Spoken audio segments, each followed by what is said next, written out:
who would be your most preferred choice to actually take over Ralph if United board keeps to their word and really bring in a manager come end of the season? A lot of factor lah, bro. Because like earlier just now I said there's two camps lah. One that is properly from the top to the bottom, okay, and another one Manchester United lah. If just say assuming it's a Manchester United situation like we are now with Manja Potts and whatnot, right? I think someone like Conte, right? I mean initially I was like, oh, he's going to play defensive football, that kind of stuff, or back five or whatnot. But then I think this kind of person will be the one that will whip the players into shape.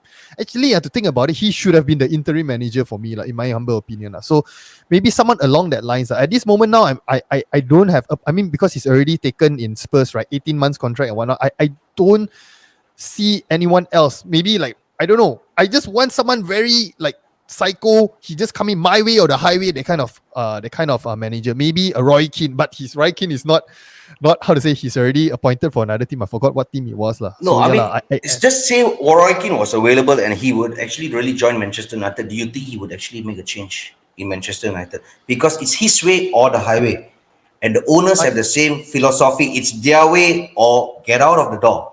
So I don't think so Roy Keane will even last the first day. Probably, with all due respect to Roy Keane, I love that lad, but I don't think so he's going to last the first day, because he's immediately in the first face-to-face meeting with the Glazers, probably, or maybe Richard Arnold. Fight already. They already really got to put a Gusti ring there already. I don't know, because now, right, like what I'm seeing, what I'm feeling, the frustration and whatnot, there's so many things, it's not only about the football. That's why I'm so pissed off. Like, there's a lot of things out of control, out of the manager's control. I'm so pissed off with the situation now. If it's just football tactics, or we can hunt up, this fella is hopeless, like he don't know how to do the subs, and then it's easy. Right now, right, you need to take care of the players. The players want to listen, don't want to listen and whatnot. Again, right, like people say Ralph Rangnick, press conference, know how to talk a lot. But then, right, his points, right, that when you watch, right, it really, really makes sense, And I'm sure, right, he actually tries to give this kind of points to the players. But again, whether the players want to follow or not and whatnot. And then, I mean, for ourselves, we are just average. I mean, myself, I'm just an average football viewer and whatnot, not so tactical and whatnot. I can understand what he's actually saying. So players, right, with experience, right, professional players, I'm sure they can understand better than us, right, bro, in that sense.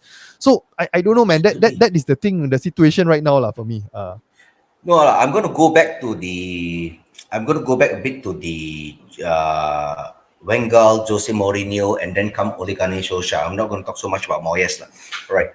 Look at it. I mean, most of the players are practically the same players, right, from Wenger's time until now. Because Wenger basically made Manchester United a pasar malam, come and get every good player we had. A lot of players were so. Di Maria. Right? You talk a lot of players. Players and animals, even, the snake. Semua Wenger jual. Okay, he did that clearance, cheap sale. Everybody came and got our good players.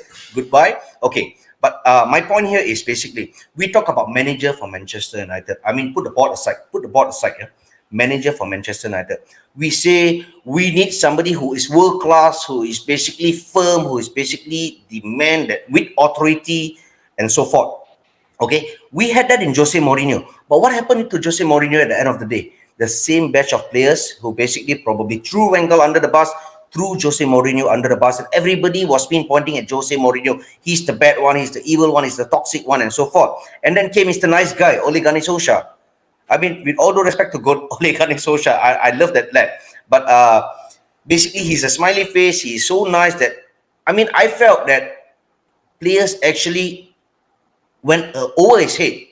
Players were thinking that they are bigger than the club. They are bigger than the club. I mean, this is the culture that probably were cultivated from the time Louis Wenger or even Moyes' time. Yes, and Ole Gunnar Solskjaer being such a humble and nice gentleman. I mean, this was bound to happen. So we have tried with world-class managers. We had tried with managers who like Ole Gunnar Solskjaer for Molde, and then Manchester United became a Manchester United manager, and it didn't work out both. So what is the problem here? I feel the problem is more of the players attitude. Correct. Because at the end of the day, it's not just coming to play football, but you have to have the right attitude on the pitch. You have to have a certain respect, no matter who your manager is. I mean, if you're going to put Sir Alex Ferguson there today, I mean, probably in his prime, he would also get thrown under the bus, if you ask me. I feel that so. You put Arsene Wenger, who is basically probably still looking for a job, he would also be thrown under the bus. So the problem is basically the players. And where this problem arises is basically from the board, because the board is so unstable, the club is so unstable at the moment. So we got a board problem, and then the players have their own attitude, and they feel they're bigger than the club, and nobody to watch over that. Because when you try to touch them, like what Jose Mourinho did to Pogba, I'm sorry, Pogba, but when Jose Mourinho did to Pogba, what did the board do? Yes. So you see, so much power to the players, so much power to the board, and you put a manager there just to be a puppet. So I feel that it's just, this is the root problem in Manchester United at the moment when we talk about team performance, because with this happening, the team will never perform because each and every player thinks they are bigger than the club. Correct. And then like you mentioned, the players, the particular players, like for example, Pogba, Lingard, is because they got their social media, how they say, fans, the likes, the clicks and whatnot, which actually that is what Manchester United wants. From the board and whatnot. So this is the tough situation for us to be in as fans and whatnot. I mean, there are type of fans that actually just watch the game for, they wear the shirt, they just watch the game without knowing what's going on in the background. Okay, that is fine. I don't think they will reach that level of depression like us. Like us, like we know the whole story and whatnot, right? And then we read news every single day and whatnot.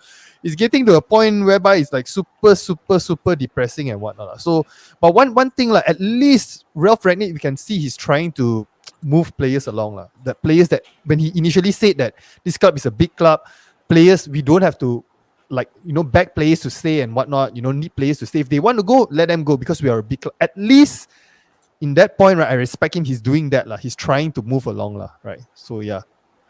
I mean, he has cleared a bit out. What I heard over the radio today this morning, that Andres Pereira would actually join Flamengo come end of the season for a permanent deal. We have Marshall, who has left the club, I mean, on a loan. Hopefully he comes back solid.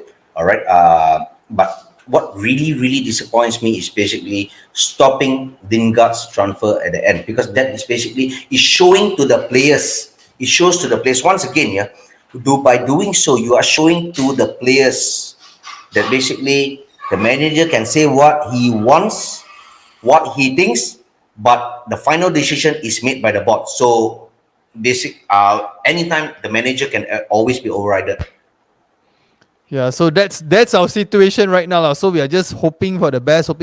At least, in a way, Ralph Rangnick just stabilize the ship, and then as fans, myself, I think I will give him my support for this moment, because until. But the problem is, he can stabilize the ship as much as he wants. You can bring in another world-class manager as much as we would love to see.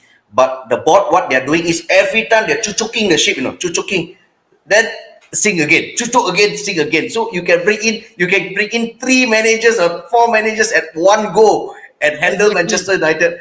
But the bloody, as long as Glazers is there and they do not fulfill the promise in the shares, I think that I never heard about the shares after the incident no more already. After the incident. Okay. Yep. I've never heard of it until they fulfill the promise and basically the fans own the club again, or maybe a new owner were to come in. We would be in the same boat, which every time we tampal dengan plaster, lagi satu cucuk. Tampal plaster, bro, lagi satu now cucuk. it's not tampal plaster. Now is the point that I brought out this point. We are bloody cruise ship downgrade to a bloody sampan, and then we are donating our parts to people. Oh, you want this motor? Alright, you can have this, and then this is what we are doing. This is Manchester United, a bloody sampan at this moment with a hole. With a hole, literally a hole in the middle. Okay, so let's just hope for the best Frustrating, but I mean, we as fans, we can only wish for the best and pray for the best to come